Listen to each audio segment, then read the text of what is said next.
അംബേദ്കർ ബുദ്ധമതം സ്വീകരിച്ചു. അത് എന്തിനു വേണ്ടിയിട്ടാണ്? അന്ധവിശ്വാസമാണെങ്കിൽ ബുദ്ധ എന്ന് പറഞ്ഞ കൺസെപ്റ്റ് അംബേദ്കർക്ക് ആവശ്യമില്ല. അംബേദ്കർ സ്വതന്ത്രനായി നിൽക്കണമായിരുന്നു. അംബേദ്കർ മതത്തിലേക്ക് പോകുന്ന പ്രതിഷേധമായിട്ടാണ്. ഞാൻ ഹിന്ദുവായി ജനിച്ചെങ്കിൽ ഹിന്ദുവായി മരിക്കില്ല. ഓക്കെ, ഇപ്പോൾ ബുദ്ധമതം ഏതിലാണ് വരുന്നത്? അംബേദ്കർ ഉണ്ടാക്കിയ ഭരണഘടനാപരമായിട്ട് ബുദ്ധമതം ഏതിലാണ് വരുന്നത്? ഹിന്ദുവിലാണ് വരുന്നത്. ഒരേ സമയം അംബേദ്കറിനെ കുറിച്ച് പുകഴ്ത്തി പറയുക, അത് തെറ്റാണ്. എന്റെ നിലപാട് എന്ന് പറഞ്ഞാൽ ഒരാളുടെ ഭക്ഷണം മുഴുവൻ ചെയ്യാന്നുള്ളതല്ല.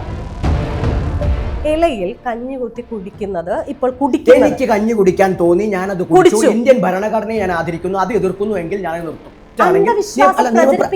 അന്ധവിശ്വാസം എന്താണ്? അന്ധവിശ്വാസം എന്താ? അന്ധവിശ്വാസം ബുദ്ധമതം അന്ധവിശ്വാസമല്ലേ? അങ്ങനെയാണെങ്കിൽ അംബേദ്കർ സ്വീകരിച്ചത് തെറ്റല്ലേ? ഞാൻ അംബേദ്കർ നേരിട്ട് കണ്ടിട്ടാണോ ഞാൻ ഇത് സംസാരിക്കുന്നത്? അംബേദ്കർ എഴുതി വെച്ചതിലുണ്ട് ആണല്ലോ. അപ്പൊ നിങ്ങളുടെ ഇത് അതുകൊണ്ട് അവിടെ കണ്ണുകൊണ്ട് കണ്ടത് മുഴുവൻ ശരിയെന്ന് കരുതണ്ട. അവിടെ ഞാൻ കഞ്ഞി കുടിച്ചു. ഇതെന്താ വെച്ചാൽ എനിക്ക് ഞാനുമായി ബന്ധപ്പെട്ട ആളുകൾ ചെയ്യുന്നിടത്ത് കുറച്ച് ആൾക്കാർ വന്നിട്ടോ അപ്പുറത്തും എടുത്തിട്ടുണ്ടാവും. എനിക്കറിയില്ല. അവരെ പ്രചരിപ്പിച്ചു എന്നെ നന്നാക്കാൻ വേണ്ടിയിട്ടാണോ? അവരതുകൊണ്ട് കാശുണ്ടാക്കാൻ വേണ്ടിയിട്ടാണ്. ഇതൊക്കെ ഒരു പൊള്ളയായ വാദങ്ങളാണ്. കമ്മ്യൂണിസ്റ്റുകളുടെ വാദം പോലെയാണ്. കമ്മ്യൂണിസ്റ്റുകളുടെ ക്ഷേത്രപ്രവേശനം എന്ന് പറഞ്ഞാൽ EMSന്റെ നാട്ടിലാണ് വരുന്നത്. EMSന്റെ കുടുംബക്ഷേത്രം, EMS ഒത്തുപടിച്ച ക്ഷേത്രം ഇപ്പോഴും ഉണ്ട്. ഇപ്പോഴൊരു മാല കെട്ടാൻ പോലും വാരരല്ലാത്ത ആളെ അവിടെ നിയമിക്കുന്നില്ല.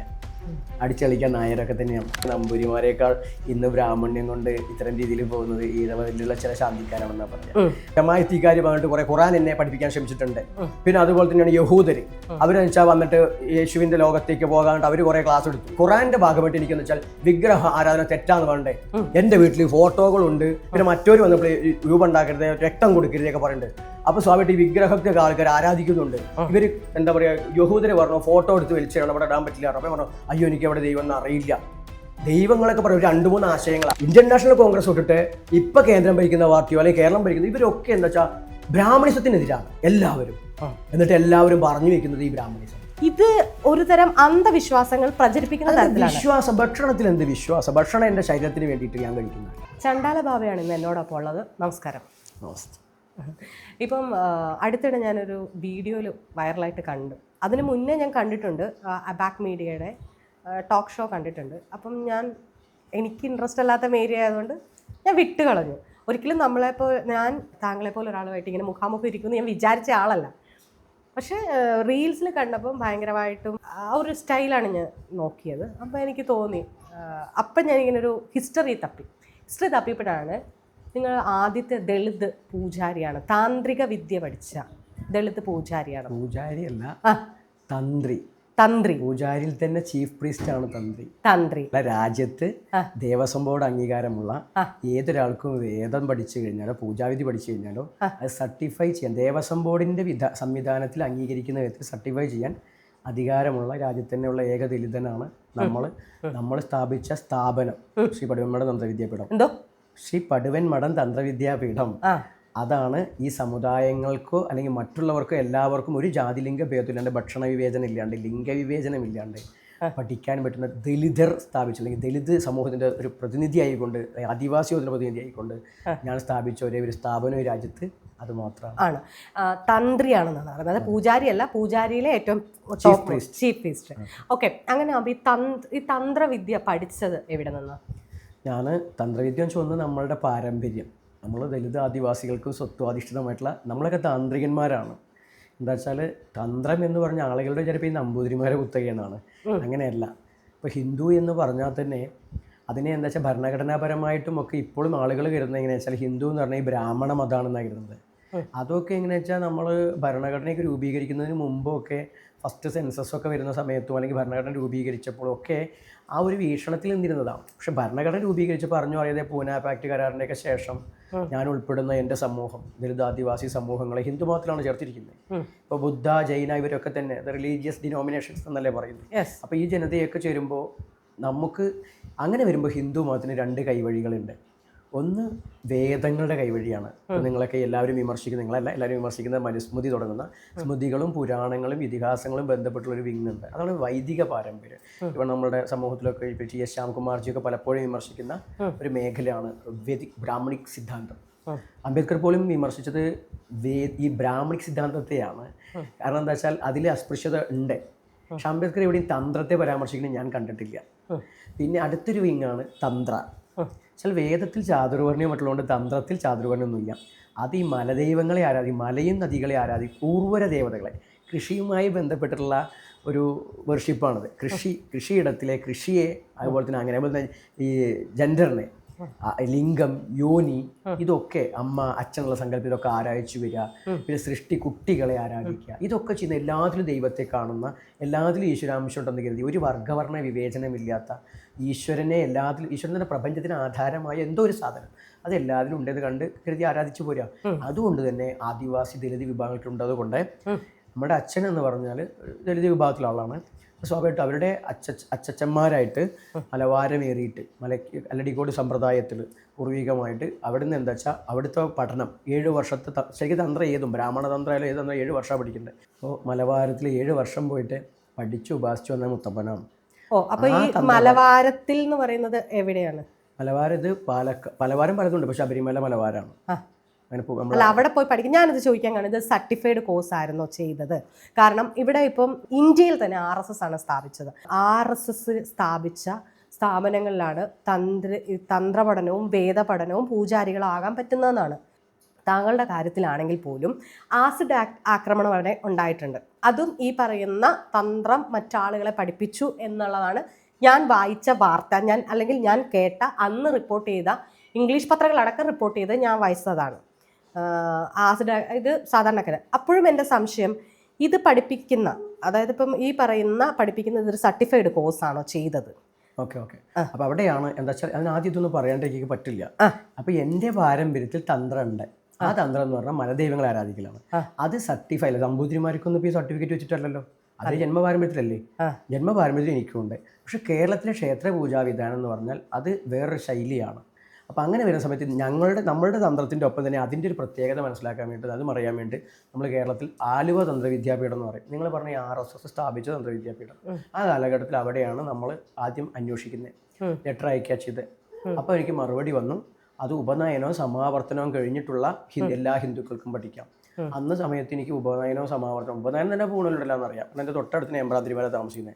സമാവർത്തനം എന്താണെന്ന് എനിക്കറിയില്ല. അപ്പം ഞാൻ എന്ത് ചെയ്തു, വീണ്ടും ഫോൺ ചെയ്ത് ചോദിച്ചു. അപ്പോൾ അവർ പറഞ്ഞത് എന്താ വെച്ചാൽ, നിങ്ങൾ പട്ടികജാതിക്കാരെയൊക്കെ കുറേ പഠിപ്പിച്ചവരും നന്നായില്ല, എന്നിട്ട് നിങ്ങളിത് പഠിച്ചാൽ ശരിയല്ല, നിങ്ങൾ പഠിച്ച കാര്യമില്ല. പിന്നെ ഉപനയനമൊക്കെ വേണം, പിന്നെ ഈ കൗബീനം എടുത്ത് ഒറ്റമുണ്ട് കൊടുക്കണം, വെറും നിലത്തിൽ പായിട്ട് കിടക്കണം, ഏഴക്കാലത്ത് നീക്കണം, 6-7 വർഷം എപ്പോഴും ലീവ് കിട്ടില്ല, ഇത് നിങ്ങൾക്ക് ശരിയാവില്ല, അതുകൊണ്ട് പഠിച്ചാൽ ശരിയാവില്ല എന്ന് പറഞ്ഞു. സ്വാഭാവികമായിട്ട് നമുക്ക് വിഷമം. അപ്പോൾ ആരാ പിന്നെ മാർഗം? അപ്പോഴാണ് കൊടുങ്ങല്ലൂരുള്ള കാര്യമാത്ര വിജയൻ തന്ത്രി. അദ്ദേഹം എല്ലാവരെയും പഠിപ്പിക്കേണ്ടിയായിരുന്നു. അദ്ദേഹം ഈഴവ സമുദായത്തിലെ ആളാണെന്ന് പറഞ്ഞു. എന്നിട്ട് എഴുത്തയച്ചു, അദ്ദേഹം ചെല്ലാൻ പറഞ്ഞു, ചെന്നു കണ്ടു. പിന്നെ ഒരു 3 വർഷം പല സന്ദർഭങ്ങളിൽ പോയിട്ട്, കാരണം പാരമ്പര്യക്രമത്തിൽ പൂജാവിധാനങ്ങൾ ഉണ്ടാവുകൊണ്ട് ഇപ്പോൾ സമയത്ത് നമുക്ക് അറിയേണ്ട ഭാഗങ്ങൾ പ്രത്യേകം ചോദിച്ചു മനസ്സിലാക്കി. അദ്ദേഹത്തെ ശിഷ്യർ, നേരിട്ട് അദ്ദേഹം എല്ലാ ക്ലാസ്സിലെടുക്കുക, ശിഷ്യരും അതുപോലെ പ്രതിഷ്ഠാക്രിയകളിലൊക്കെ പങ്കെടുത്തു. അങ്ങനെ നമ്മൾ അദ്ദേഹത്തിൻ്റെ തന്നെ പല ക്ഷേത്രങ്ങളും പല ക്രിയകളിലും നേരിട്ട് ഒറ്റയ്ക്കും അല്ലാണ്ടൊക്കെ കൂട്ടത്തിലൊക്കെ ആയിട്ട് പോയി. അങ്ങനെ അദ്ദേഹമാണ് നമുക്ക് തന്ത്രപഠനത്തിൽ സർട്ടിഫിക്കറ്റ് തരുന്നത്, പൂജാവിധാനം അങ്ങനെയുള്ള സർട്ടിഫിക്കറ്റ് തരുന്നത്. അദ്ദേഹത്തിൻ്റെ സർട്ടിഫിക്കറ്റിന് അന്ന് വിലയുണ്ട്. പിന്നെ കൂടാതെ തന്ത്രം എന്ന് പറഞ്ഞാൽ മുഴുവിപ്പിച്ചില്ല. തന്ത്രം പ്രതിഷ്ഠയൊക്കെ ചെയ്യണമെങ്കിൽ പൂജ പഠിച്ചുകൊണ്ട് കാര്യമില്ല. പൂജയ്ക്ക് ഇപ്പോൾ നമ്പൂതിരിമാർ ഫോളോ ചെയ്യുന്ന, അല്ലെങ്കിൽ ഇന്നത്തെ കേരളത്തിലെ ഇപ്പോൾ ഈഴവർ പോലും, ഞാൻ സ്വതവേ പറയാം, നമ്പൂതിരിമാരേക്കാൾ ഇന്ന് ബ്രാഹ്മണ്യം കൊണ്ട് ഇത്തരം രീതിയിൽ പോകുന്നത് ഈഴവരിലുള്ള ചില ശാന്തിക്കാരാണെന്നാണ് പറയാം. അപ്പോൾ അവർ പോലും ഇന്ന് ഫോളോ ചെയ്യുന്നത് തന്ത്രസമുച്ചയം. ഈ തന്ത്രസമുച്ചയ പ്രകാരം എന്താ വെച്ചാൽ, ഈ മന്ത്രവും, അതായത് ഇപ്പം പറഞ്ഞ വേദമന്ത്രവും തന്ത്രവും തമ്മിലുള്ള വ്യത്യാസം, ഇത് കൈകാര്യം ചെയ്യുന്ന, വേദം കൈകാര്യം ചെയ്യുന്നത് ബ്രാഹ്മണിക്കൽ ഹെജിമണിയുടെ ഭാഗമായിട്ടും, തന്ത്രം എന്ന് പറയുന്നത് കീഴാള സമൂഹത്തിന്റെ ആചാരങ്ങളും അനുഷ്ഠാനങ്ങളുമാണ്. ഓക്കെ, ഇവിടെ ഒരു കാര്യം ഞാൻ അങ്ങ് ചോദിച്ചുകൊണ്ട് തന്നെ എടുത്തു പറയാം. ആലുവ അല്ലെങ്കിൽ RSSയുടെ തന്ത്രവിദ്യാപീഠമാണ് ഇവിടെ എല്ലാവരും പൂജ പഠിപ്പിച്ചു പറഞ്ഞാൽ തെറ്റാണ്. RSSന്റെ തന്ത്രവിദ്യാപീഠം 1987-ലാണ്. എന്നാൽ കേരളത്തിൽ ആദ്യമായിട്ടൊരു ദലിത് പൂജാരി ദേവസ്വം ബോർഡ്, തിരുവിതാംകൂർ ദേവസ്വം ബോർഡ് നിയമിതനാവുന്ന 70-കളിലാണ്. പ്രാക്കുളം ബാസി, RSPയുടെ പ്രാക്കുളം ബാസി ഈ ദേവസ്വം ബോർഡിൻ്റെ പ്രസിഡൻ്റായിരിക്കെ അച്യുതമേനോൻ സർക്കാർ, പക്ഷേ CPIയും അതിന് കോൺഗ്രസും ചേർന്ന് ഭരിച്ച സർക്കാരാണ്. ആ സർക്കാർ ഭരിച്ച ആ സമയത്ത് 10 അബ്രാഹ്മണരെ, ഈ പരമു ശർമ്മ എന്ന ശർമ്മ എന്നൊരു പേരിട്ടു, അദ്ദേഹത്തെയൊക്കെ പാടെ ചേർത്ത് തിരുവല്ലയിലാണ് തോന്നുന്നു, അവിടെ വെച്ചിട്ടാണ് 10 പേരെ ഒരു ആശ്രമത്തിൽ വെച്ച് പഠിപ്പിച്ച് അന്നേ പരിപാടി കഴിഞ്ഞു. അതിനുശേഷം പക്ഷേ എന്താണ്, കുറച്ച് ആളെ അവർക്ക് പൂജ ചെയ്യാൻ പറ്റുള്ളൂ. അതിനുശേഷം ഈ സർക്കാർ വീഴുന്നുമുണ്ട്. അതായത് ഇവിടുത്തെ വരേണ്യവർഗത്തിന് പറ്റിയില്ല. ഇവർക്ക് പിന്നെ ക്ലറിക്കൽ ഡിപ്പാർട്ട്മെൻറ്റിൽ ജോലി കൊടുത്തു. പക്ഷേ 87-ലാണ് പിന്നീട് പാലിയം വിളംബരം എന്ന് പറയും, RSSയുടെ നേതൃത്വത്തിൽ നടന്ന ഒരു പാലിയം കൊട്ടാരത്തിൽ അവരെന്ത് ചെയ്തു, കുറച്ച് പണ്ഡിതന്മാരെ വിളിച്ചു ചേർത്തു എന്ന് അവർ പറഞ്ഞേ. പണ്ഡിതന്മാർ എന്ന് പറഞ്ഞാൽ അന്ന് നമ്മുടെ കാരണവന്മാരൊക്കെ അന്നും തന്ത്രപാരമ്പര്യമുള്ളവർ തന്നെയാണ്. അവരെയൊന്നും വിളിച്ചിട്ടില്ല, ഈ നമ്പൂതിരിമാരൊക്കെ തന്നെയാണ് ഉള്ളത്. പിന്നെ ഇവരുടെ ശാസ്ത്രമാണ് ഏതെങ്കിലും ആളുകളെ വിളിച്ചോ എനിക്കറിയില്ല. എന്തായാലും പട്ടികജാതിക്കാരൊന്നും പങ്കെടുപ്പിച്ചിട്ടില്ല. അപ്പോൾ എന്താ വെച്ചാൽ അങ്ങനെ പങ്കെടുപ്പിച്ച് അവർ പറഞ്ഞു അങ്ങനെയാണെങ്കിൽ ക്ഷേത്ര പൂജ കർമ്മം കൊണ്ട് എല്ലാവർക്കും ബ്രാഹ്മണനാകാം. പ്രത്യേകം ശ്രദ്ധിക്കണം കേട്ടോ, കർമ്മം കൊണ്ട് എല്ലാവർക്കും ബ്രാഹ്മണനാകാം. അതിനൊരു ഉപാധി എന്നുള്ളത് അശ്വലായന ഗൃഹ്യസൂത്രം പ്രകാരമുള്ള ഉപനയനാദി സമാവർത്തന പര്യന്തമുള്ള കാര്യങ്ങൾ. പഠിക്കാനല്ല, പുരോഹിതനാവാൻ. പഠിക്കാൻ എല്ലാവർക്കും ഉപനയനം ചെയ്യാം.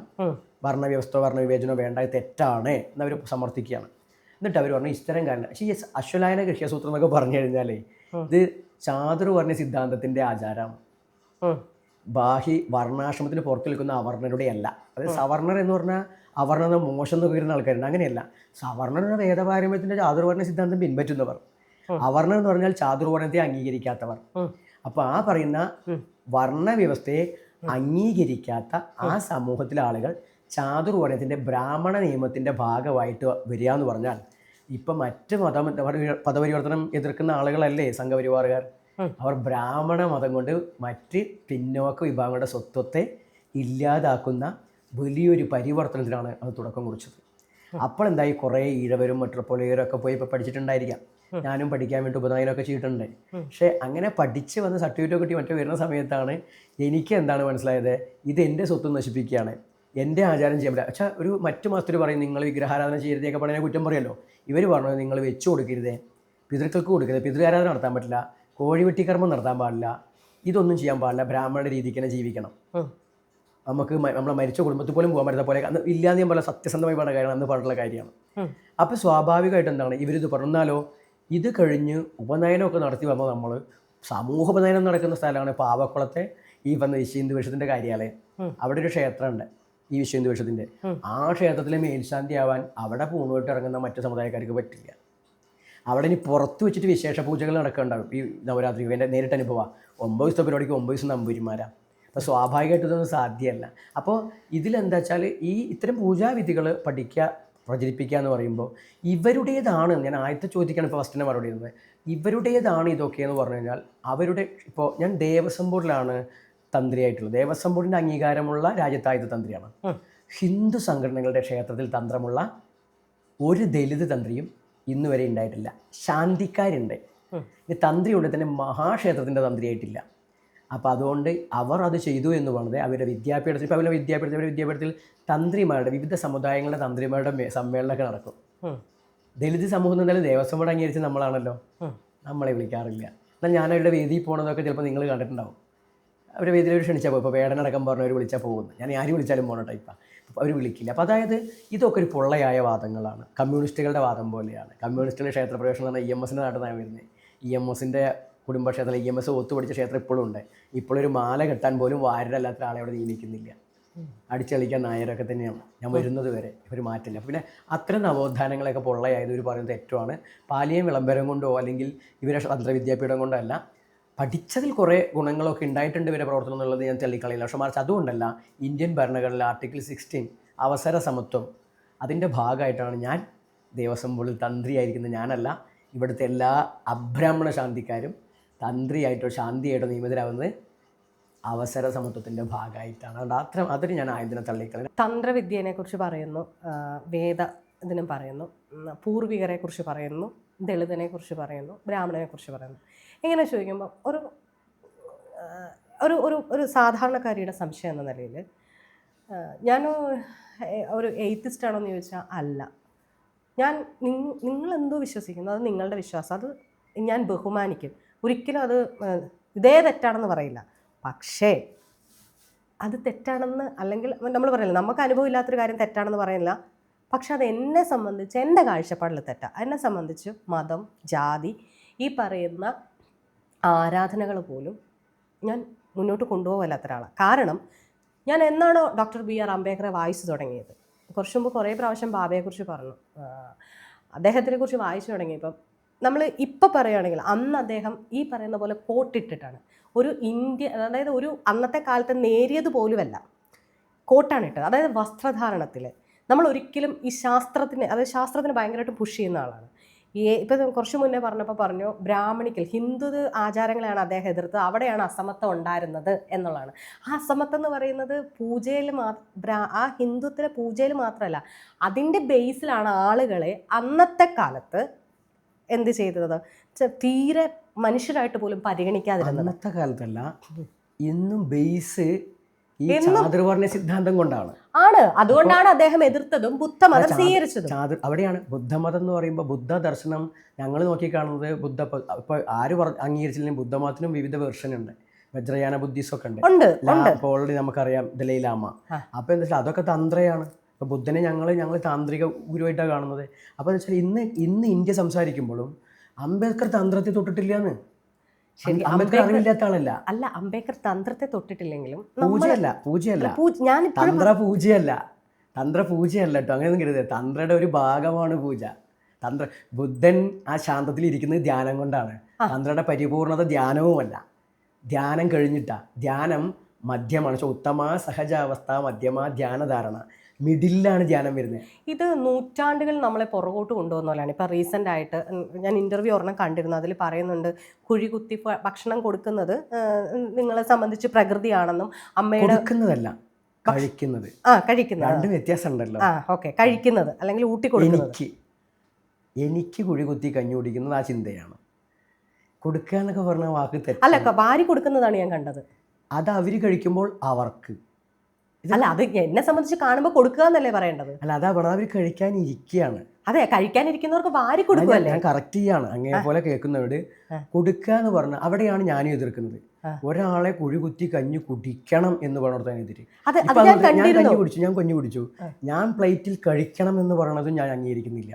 ഞാൻ ഇവിടെ അങ്ങനെയല്ല കേട്ടോ, അങ്ങനെയല്ല. ഞാൻ എപ്പോഴും സംസാരിക്കുന്ന വിഷയത്തിന്റെ ഇടയിൽ കയറി തോന്നണ്ട. ഒരാൾ ഇന്നത് ചെയ്യണം എന്ന് പറയുന്നതാണ് സാമൂഹിക അരക്ഷിതാവസ്ഥ. തീർച്ചയായും ഞാനതുകൊണ്ടല്ലേ പറയുന്നത്. ഞാൻ പറയുന്നത് നിങ്ങൾ ഭക്ഷണം കഴിക്കണമെന്നോ അല്ലെങ്കിൽ ഭക്ഷണം കഴിക്കുന്നത് മറ്റുള്ളവർക്ക് അതിൽ കൊടുക്കുന്നതെന്ന് പറയുന്നത് എന്നെ സംബന്ധിച്ച് ഒരിക്കലും ഉൾക്കൊള്ളാം. ഞാൻ എന്നെക്കുറിച്ചാണ് സംസാരിക്കുന്നത്. എനിക്ക് ഒരിക്കലും ഉൾക്കൊള്ളാൻ പറ്റില്ല അത്. കാരണം വീണ്ടും ആ അടിമ ബോധത്തിലേക്ക് പോകുന്നത്. അതെങ്ങനെ? നിങ്ങൾ പഠിച്ച ഹിസ്റ്ററിയിൽ അടിമ ഉണ്ട്, അതിന് വേറെ ചരിത്രമോ ഒരു വിശ്വാസമോ ഒരു രീതിയോ ഒക്കെ. ഇപ്പം നിങ്ങൾ പ്ലേറ്റ് കഴിക്കണോ? അത് ശരിയല്ലാതെ ഇപ്പം നിങ്ങൾ കൈകൊണ്ട് കഴിക്കണോ?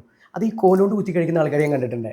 അവർ പറഞ്ഞു ഈ കൈകൊണ്ട് കഴിക്കുന്ന പഴയ അടിമ സമ്പ്രദായം. അതാണ് നമ്മളെ വീട്ടിൽ. ആദ്യമായിട്ട് മേടിച്ച ഫോൺ ഏതാ? ഞാനോ? എനിക്കറിയില്ല. എന്നാലും എന്താ എൽക്കാട്ടലോ? എന്നായിരുന്നു? പിന്നെ ഞാൻ ITI കഴിഞ്ഞ സമയത്താണ് തോന്നുന്നു. ഏകദേശം 2005 2006 അങ്ങനെയൊക്കെ തന്നെ ആയിരിക്കും. ഇപ്പൊ ഉപയോഗിക്കുന്ന ഫോൺ ഏതാ? ഏതാ കമ്പനി ഒന്നും എനിക്കറിയില്ല. അല്ല, എന്തായാലും ഒരു ഫോൺ ഉണ്ടല്ലോ. ഏതായാലും മോസ്റ്റ് മോഡേൺ ഫോൺ ആയിരിക്കും, അത്യാവശ്യം എല്ലാ ഫീച്ചേഴ്സും ഉള്ള. ഞാൻ സാധാരണ എനിക്ക് ഫോൺ ഉപയോഗിക്കുന്നില്ല. ഇവരാണ് ഫോൺ. ആയിക്കോട്ടെ, നമ്മൾ എന്താണെങ്കിലും മനസ്സിലായി. ഞാൻ ഐഫോൺ ഉപയോഗിക്കുന്നു. അല്ല, ഐഫോൺ ആണെങ്കിൽ കൂടി ഏതാണെങ്കിലും വാട്ട് എവർ ഇറ്റ് ഈസ്, നമ്മളിപ്പോൾ ഉള്ള ഫീച്ചേഴ്സ് ഉള്ള ഒരു ഫോണാണ് ഉപയോഗിക്കുന്നത്. നമ്മൾ അതേ രീതിയിലാണോ തുടർന്ന് പോകുന്നത്? ആദ്യത്തെ ഫോണാണ് ഇപ്പോഴും യൂസ് ചെയ്യുന്നത്. അവിടെയാണ് ഫോണും ഭക്ഷണവും നമ്മൾ വ്യത്യാസം. അല്ല, ഭക്ഷണവും ഫോണും തമ്മിലുള്ള വ്യത്യാസമല്ല. കഞ്ഞിക്ക് മാറ്റം വന്നോ? കഞ്ഞിയല്ല നമ്മളിവിടെ സംസാരിക്കുന്നത്. നിങ്ങളത് സംസാരിക്കൂ. ഞാൻ കഞ്ഞി മാറ്റി വെക്കട്ടെ. അല്ലല്ല, കമ്മ്യൂണിക്കേഷനും അല്ല. നമ്മൾ ടെക്നോളജി വളരുമ്പോൾ നമ്മൾ അതിനനുസരിച്ച് വളരണം. അത് തന്നെയാണ് നമ്മൾക്കിപ്പം. അന്നത്തെ കാലത്ത് നമുക്ക് ഇലയിൽ കഴിച്ചിരുന്നവർ ഇന്ന് പ്ലേറ്റിലേക്ക് വരികയും ഡിസ്പോസിബിൾ പാത്രത്തിലേക്ക് വരികയും. സ്റ്റീം ബാത്ത് ചെയ്യുന്നുണ്ട് എല്ലാവരും. അതിന് സ്റ്റീം ബാത്ത് ചെയ്യണമെന്ന് പറയുമോ? ചിലർ കുളിക്കുന്നില്ല. ടോയ്ലറ്റ് പേപ്പർ, വിദേശ ടോയ്ലറ്റ് പേപ്പർ ഉപയോഗിക്കുന്ന ആളുകളുണ്ട്, എന്നിട്ട് വെള്ളം ഉപയോഗിക്കുന്നവരുണ്ട്. എന്നിട്ട് നമ്മൾ അതാണ് മോഡേൺ എന്ന് പറയാൻ പറ്റും. നമ്മൾ ഇഷ്ടമല്ലേ? ശരി, നിങ്ങളുടെ ഇഷ്ടം. ഞാൻ തീർച്ചയായിട്ടും അത് വീഡിയോ എടുത്ത് കാണിക്കുമ്പോൾ അത് കാണിച്ചവരാ. ഞാനെന്ത് ചിലർ ചെയ്യണം എന്ന് പറയുമ്പോൾ പ്രശ്നമാണ്. ഇതാണ് ഞാൻ അതിൻ്റെ അർത്ഥം വെച്ച എന്താണെന്നാണ് ചോദ്യം വരേണ്ടത് സമൂഹത്തിൽ നിന്ന്. അങ്ങനെ തന്നെയല്ല സമൂഹം എന്താ നിങ്ങളത് അർത്ഥം വെച്ചെന്നുള്ളതാണ്. നിങ്ങളിപ്പോൾ എതിർക്കാൻ കാരണം എന്താ? സാമൂഹികമായിട്ടൊരു ഒരു അടിമത്തോടെ ഉണ്ടായതുകൊണ്ടല്ലേ അത് എതിർക്കുന്നത്? അത് അടിമത്വമാക്കിയോണ്ടല്ലേ എതിർക്കുന്നത്? അത് മാത്രമല്ല അത് കാണുമ്പോൾ എൻ്റെ കാര്യമാണ് കേട്ടോ, എനിക്കിതൊരു പ്രഹസനമായിട്ടാണ് തോന്നിയത്. കാരണം പറയുന്ന ഭൂമിയുടെ മാറിൽ നിന്ന് അമ്മയിൽ നിന്ന് മുലപ്പാൽ കുടിക്കുന്ന പോലെയാണ് ഇത് ഫീൽ ചെയ്തത് എന്നും പറഞ്ഞിട്ടാണ് അത് പറയുന്നത്. ഓക്കെ, ഞാൻ പറയുന്നത് എനിക്കിപ്പോൾ ഇവിടെ ഇരുന്നൊരു സാധനം ബ്ലിങ്കിറ്റ് എന്ന് പറഞ്ഞൊരു ആപ്പ് എടുത്ത് ഓർഡർ ചെയ്ത് എനിക്കിവിടെ വരും. ഞാൻ വണ്ടി എടുത്ത് പോകേണ്ട ആവശ്യമില്ല. നമ്മൾ ടെക്നോളജി വളരുമ്പോൾ ഇത് ഒരു തരം അന്ധവിശ്വാസങ്ങൾ പ്രചരിപ്പിക്കുന്ന തരത്തിലാണ്. വിശ്വാസം, ഭക്ഷണത്തിൽ എന്ത് വിശ്വാസം? ഭക്ഷണം എന്റെ ശരീരത്തിന് വേണ്ടിയിട്ട് ഞാൻ കഴിക്കുന്നതല്ലേ. അതെ, ഊർജ്ജം കിട്ടാൻ വേണ്ടി തന്നെയാണ്. അത് നിങ്ങൾ ഇലയിലോ കുഴിയിലോ കഴിക്കൂ. പക്ഷെ നിങ്ങളെ കാണിക്കുന്ന ഞാൻ വീഡിയോ എടുത്ത് പ്രചരിപ്പിച്ചാൽ അത് ശരി. അല്ല, ഞാൻ കാണിച്ചാന്നല്ല, അത് തെറ്റാണ്. ഇപ്പൊ പറഞ്ഞത് തെറ്റാണ്. ഞാൻ വീഡിയോ എടുത്തെന്ന് പറഞ്ഞാൽ ഇപ്പൊ ആ ഫംഗ്ഷന് വീഡിയോക്കാർ വന്നു, നിങ്ങൾക്ക് റെസ്ട്രിക്ട് ചെയ്യാലോ, വരണ്ട. ഞാൻ എല്ലാവരും ആദരിക്കുന്ന ആളാണ്. അപ്പൊ പിന്നെ ഇതും പറയരുത്. അത് അതിന്റെ ഉത്തരവാദിത്തം നിങ്ങൾക്ക് ഉണ്ട്. അവിടെ വന്ന് അതവര് വീഡിയോ വിട്ടെങ്കിൽ അതിന്റെ ഉത്തരവാദിത്തം നിങ്ങൾക്ക് ഉണ്ട്. ശരണ്യ കണ്ണടക്കുക. കാരണം ഭരണഘടന എതിർത്തിട്ടുണ്ടോ കൊഴുകുത്തി കഞ്ഞി കുടിക്കണ്ട എന്നുള്ളത്? ഒരു വ്യക്തി കുടിപ്പിക്കേണ്ടതുണ്ട്. എന്റെ ഇഷ്ടം എന്റെ ആചാരം. നിങ്ങൾ ആദ്യം അംബേദ്കർ പറഞ്ഞേ, നിങ്ങൾ ആദ്യം അംബേദ്കർ മതസ്വാതന്ത്ര്യം, എന്റെ മതസ്വാതന്ത്ര്യം. അംബേദ്കർ ഒരു ഇതിനകത്ത് ആദ്യം പറഞ്ഞ എന്താണെന്നറിയാം, തന്ത്രവിദ്യനെ കുറിച്ച് പറഞ്ഞിട്ടില്ല. അന്ധവിശ്വാസങ്ങൾക്കും അനാചാരങ്ങൾക്കും എതിരെ അദ്ദേഹം ഐ ബിലീവ്. അംബേദ്കർ ബുദ്ധമതം സ്വീകരിച്ചു, അത് എന്തിനു വേണ്ടിയിട്ടാ? നമുക്കിപ്പോ അംബേദ്കറിനെ അല്ല, അവിടെ അംബേദ്കർ ചോദിച്ച എനിക്ക് ചോദ്യമുണ്ട്. അന്ധവിശ്വാസമാണെങ്കിൽ ബുദ്ധ എന്ന് പറഞ്ഞ കൺസെപ്റ്റ് അംബേദ്കർക്ക് ആവശ്യമില്ല.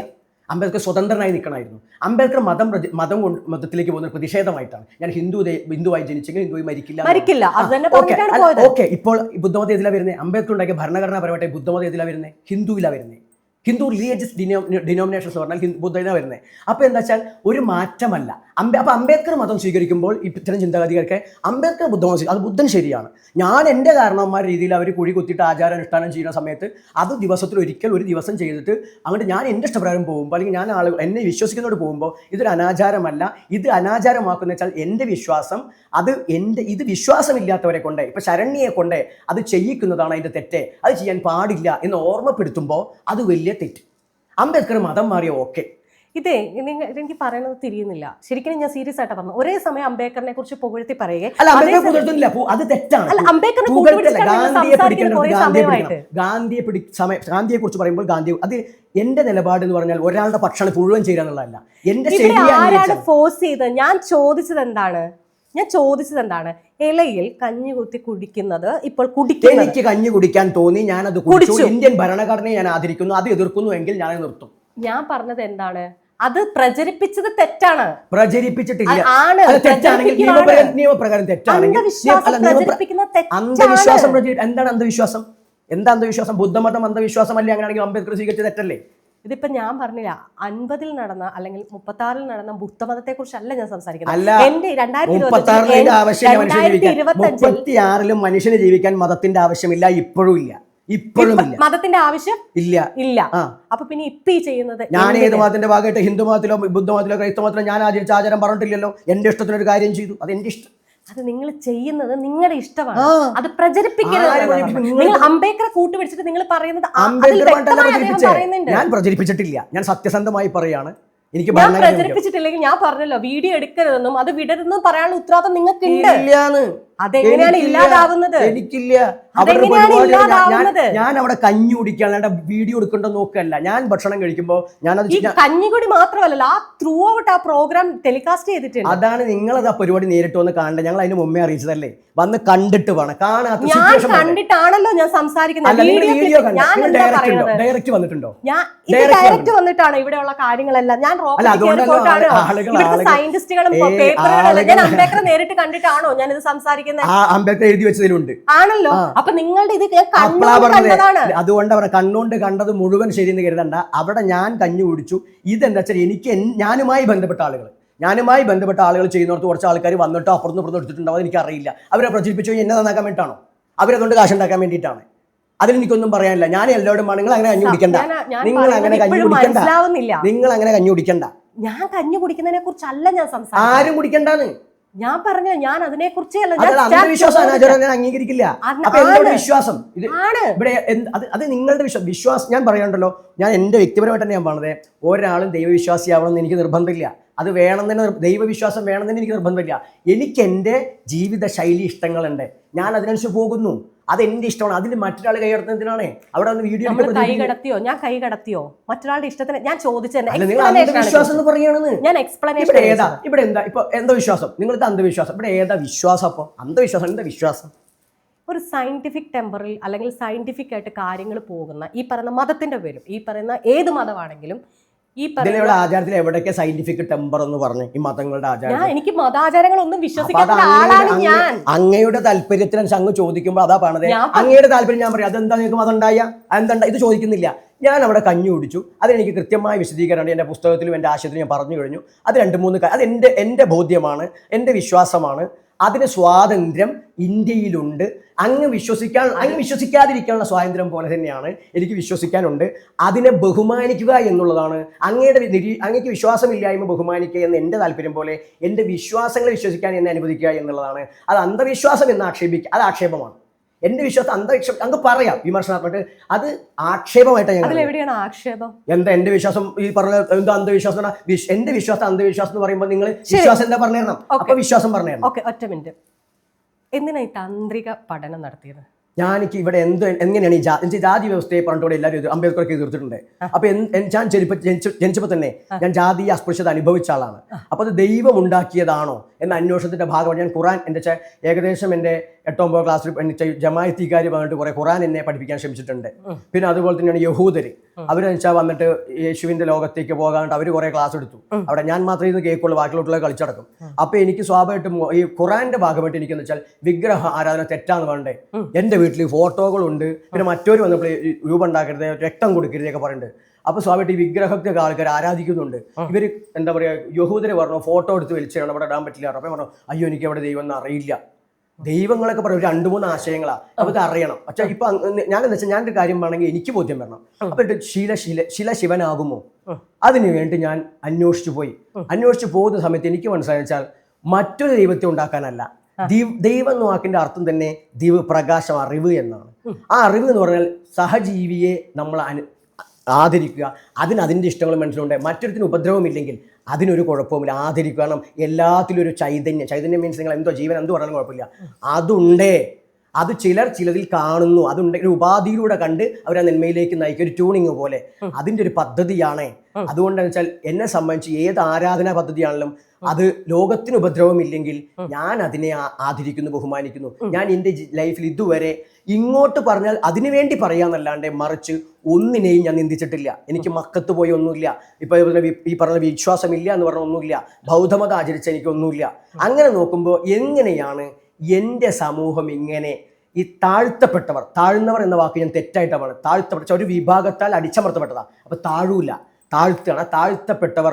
അംബേദ്കറും തന്നെ അവിടെയൊക്കെ അതിൻ്റെ തമിഴ് പറയുന്ന നേരത്തെ എന്ന അംബേദ്കറിന്റെ വാക്ക് ഡിപ്രസ്ഡ് ക്ലാസസ്. അപ്പോൾ ആ ആണ് നേരത്തെ ഒരു തമിഴ് പ്രയോഗം ഇടുമ്പോൾ താഴ്ത്തപ്പെട്ടെന്നുള്ള പ്രയോഗം ഞാൻ കണ്ടിട്ടുണ്ട്. അപ്പോൾ വെച്ചാൽ ആ താഴ്ത്തപ്പെട്ടവർ എങ്ങനെയാണ് അങ്ങനെയായത്? അപ്പോൾ അതിന് കാരണം എന്താണ്? ഇവിടെ ഒരു ചാതുർവർണ്ണ സിസ്റ്റം ഉണ്ടാക്കി വെച്ചിട്ടുണ്ട്.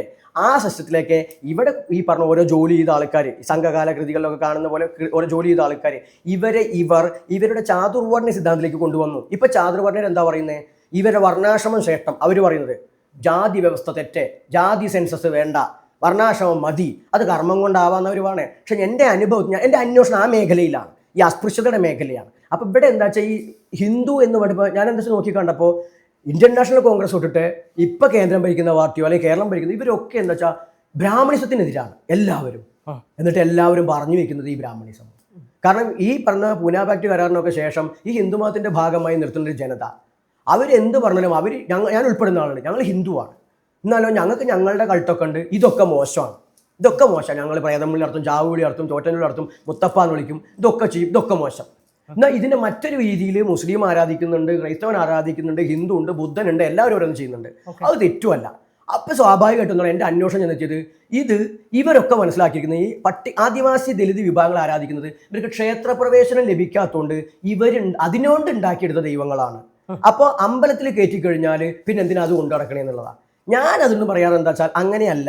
ആദിയിൽ മനുഷ്യൻ ദൈവത്തെ ആരാய்ச்சி മലകളിൽ നദികളൊക്കെയാണ്. അതുമായി ബന്ധപ്പെട്ട് മാടനന്മാരുടെയൊക്കെ പേരിട്ടു. പിന്നെയാണ് ഈ ശൈവ വൈഷ്ണവ ശാക്തേയ കൗമാര ഗാണവത്യ അള്ളാഹ് യഹോവയൊക്കെ വരുന്നത്. അപ്പൊ എന്താണ് പുതിയ മതങ്ങൾ വരുമ്പോൾ പഴയ മതങ്ങളെ താഴ്ത്തിയാലേ ഇവർക്ക് പറ്റുള്ളൂ. അങ്ങനെ ഒരു ജനതയെ മതപരമായിട്ടും സാമൂഹികമായിട്ടും സാമ്പത്തികമായിട്ടും ഇവർ താഴ്ത്തി വെച്ചിട്ട് ഇവർ ഇതിന്റെ ഉടയന്മാരെ ഈ കണ്ടകാലം കൊണ്ട് ഈ കണ്ടകാലം വരെ. ഈ അടിമത്തം എന്നുള്ളൊരു വാക്കുണ്ട്. അതായത് അടിമത്തമാണ് ശരിക്കും അടിമത്തമാണ് പിന്നീട് ജാതി ശ്രേണിയിൽ വരികയും എന്താ പറയുക, പൊയ്കേലപ്പച്ചൻ പറയുന്ന പോലെ സ്വന്തം ജനതേനെ തെക്കോട്ടും വടക്കോട്ടും വിറ്റ അപ്പനപ്പന്മാരെ വിറ്റ ഒരു കഥയുണ്ട്. അങ്ങനെ പറയുമ്പോൾ ഈ അടിമത്തം സ്റ്റാർട്ട് ചെയ്യുന്നത് ഒരിക്കലും ആര്യന്മാരുടെ വരവോട് കൂടിയിട്ടല്ല.